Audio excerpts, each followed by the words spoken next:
Vamos lá então, pessoal, retomando os trabalhos. Vamos começar então agora o vídeo 3 da aula do dia 1/6, John Stuart Mill. O vídeo 2 ali no final acabou cortando.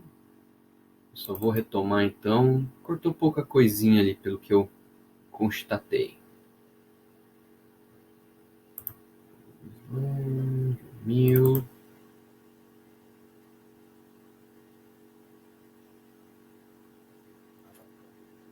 Ok, nós estamos falando então, salvo engano, na parte ali da democracia, tá? Ok, falando da tirania das maiorias, beleza?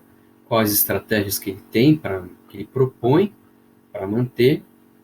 Falavam sobre o direito, né, a lei positiva. Então, era preciso ter um equilíbrio, né, do ponto de vista dos direitos positivos. A lei só pode proibir aquilo que é considerado danoso, prejudicial à sociedade, e as proibições legais se justificam pelo grau de utilidade que elas representam ao todo social. Tá? Acho que foi esse ponto aqui que nós terminamos, beleza? Então, como eu dizia para vocês, na perspectiva dele, ele rompe com o justnaturalismo. Então, de certa forma, o direito ele perde aquele fundamento de validade, que era a partir do direito natural. O direito para ele, para John Mill, é simplesmente uma vontade política vencedora dentro do processo político. Portanto, é possível uma opressão legal. Tá? É possível uma opressão legal. Então, a lei, que é o único instrumento que pode intervir nas nossas liberdades, tá? Ela, de certa forma, pode ameaçar também por ser simplesmente uma vontade da maioria. Porém, qual que seria o fundamento de validade anterior a essa vontade da maioria? O utilitarismo, a utilidade. Então, caberia à população, caberia à opinião pública, e aí até chegar ao próprio parlamento, no caso de uma lei considerada opressiva ou injusta, ou seja, que violasse o princípio da utilidade, caberia então à sociedade civil tentar alterar essa lei. Como nós vimos na aula passada, no vídeo passado, não há ainda em John Mill um modelo de estrutura de controle de validade das leis, tais como depois Kelsen vai propor, tais como depois nós teremos com as cortes constitucionais.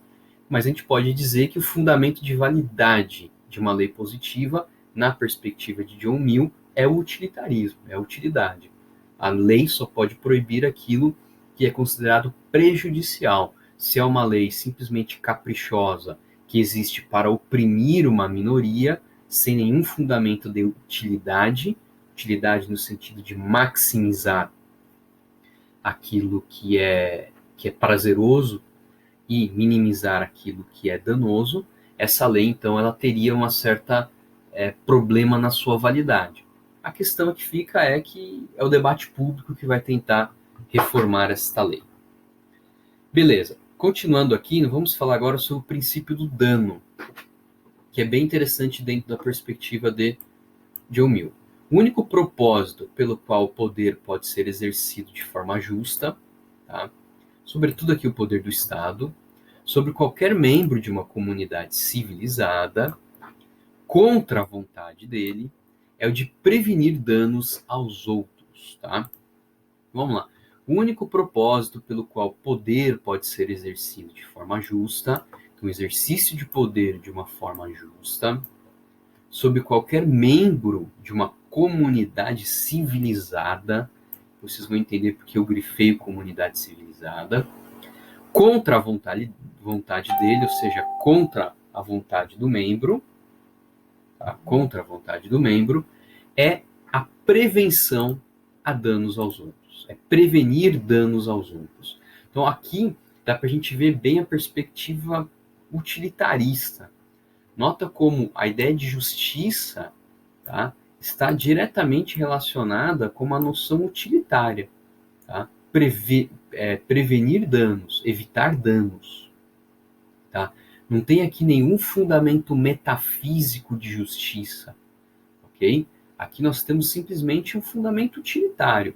Tá? A única forma que se justifica uma intervenção do Estado num membro de uma comunidade sem a vontade tá? É prevenir danos aos outros, ok?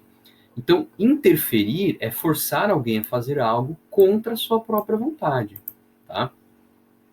As intervenções na liberdade, na visão de John Mill, se justificam para prevenir danos a outrem, jamais para promover o bem de alguém.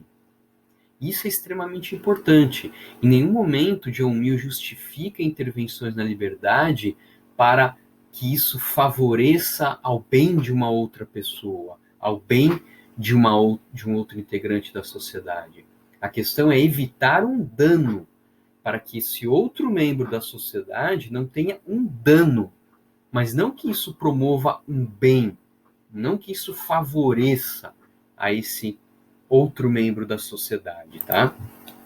Porque, na visão dele, o bem, a escolha de preferências particulares, cabe a cada um, tá? E no máximo que pode acontecer é nós tentarmos convencer os sujeitos, mostrando que suas eventuais escolhas são ruins ou não tão boas, tá? Depois vou falar um pouco melhor sobre um exemplo aqui.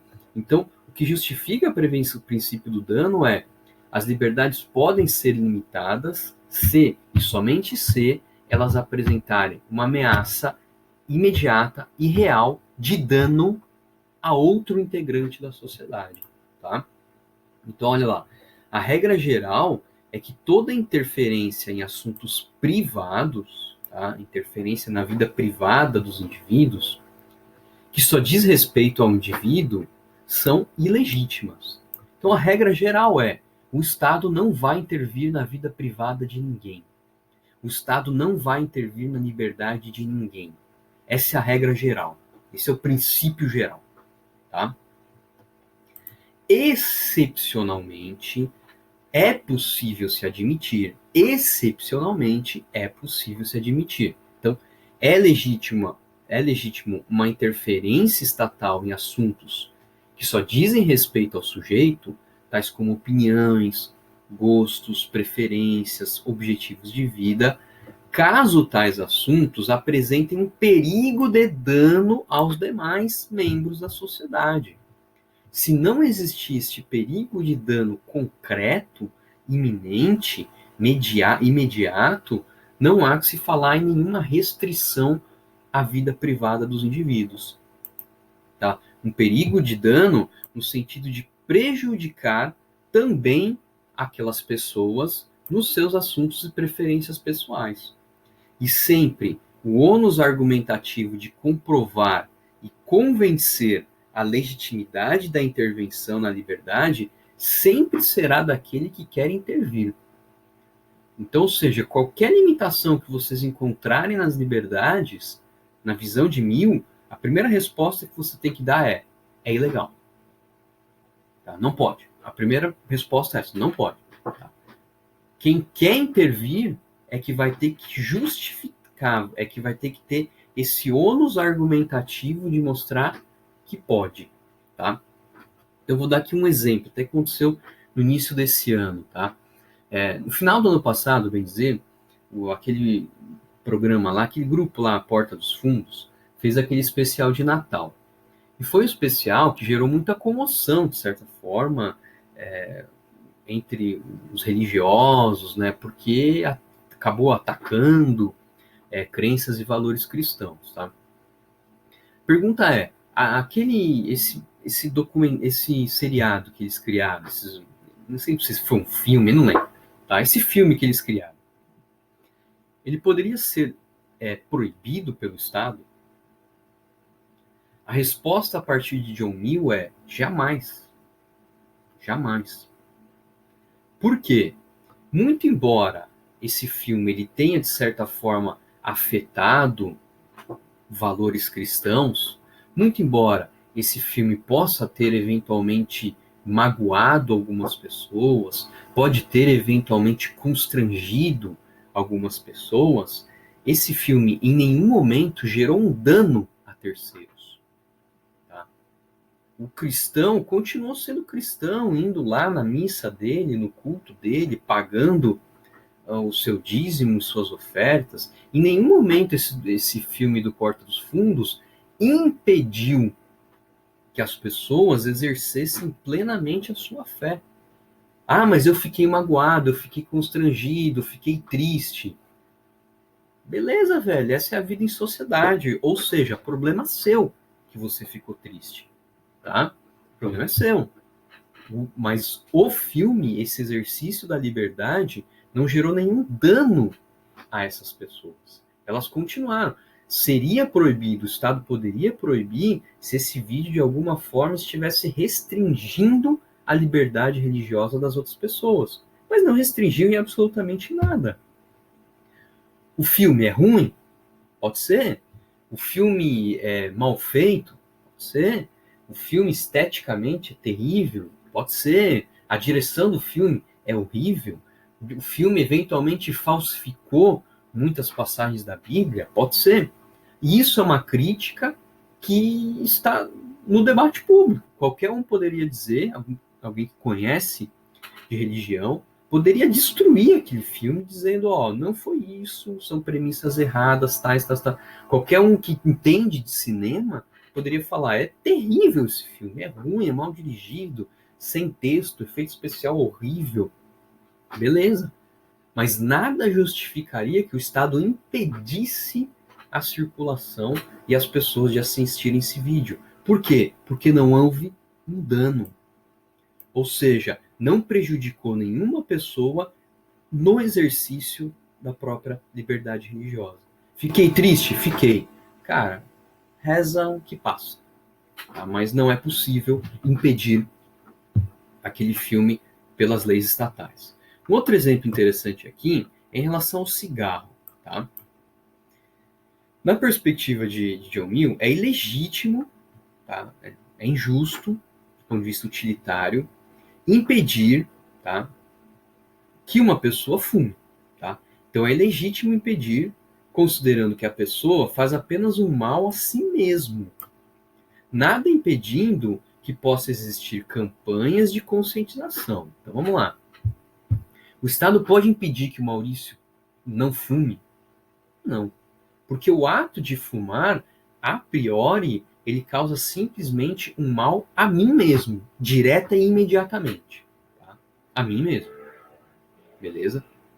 Pode ter campanhas do Estado enfatizando os perigos do fumo? Pode.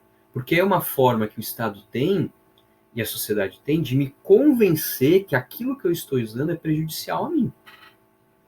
Então, quem fuma, a priori, prejudica a si mesmo. Ah, professor, mas isso no futuro vai estourar lá no SUS, porque o cara vai ter problema de câncer, de coração, etc, etc. Sim, mas não direta e imediatamente. Tá? E a forma que o Estado tem para mitigar isso daí é aplicar impostos sobre o fumo, que são gigantescos. Tá? Mas, a priori, quando eu acendo um cigarro e fumo, eu estou prejudicando imediatamente apenas a mim mesmo. O Estado pode até tentar me conscientizar que isso é errado. Isso pode. Mas ele não pode me proibir que eu me autodestrua. Porque em assuntos da minha própria vida, do meu próprio corpo, eu sou soberano. Porém, é legítimo ao Estado proibir fumar em locais públicos e fechados.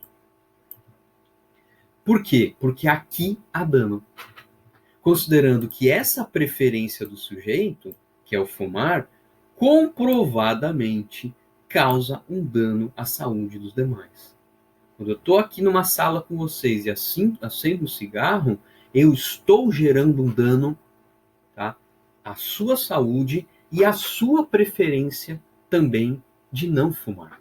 Então aí, desse ponto de vista, é legítimo ao Estado fazer essa proibição, porque há um dano. Beleza? A liberdade, que é outra questão bem importante, um dos temas mais importantes dentro de John Mill, é a liberdade. Vamos lá. Deixa eu ver, eu acho que... vou fazer liberdade aqui. Eu vou encerrar esse vídeo e a gente começa outro, porque eu vou me estender muito na liberdade. Beleza? Valeu!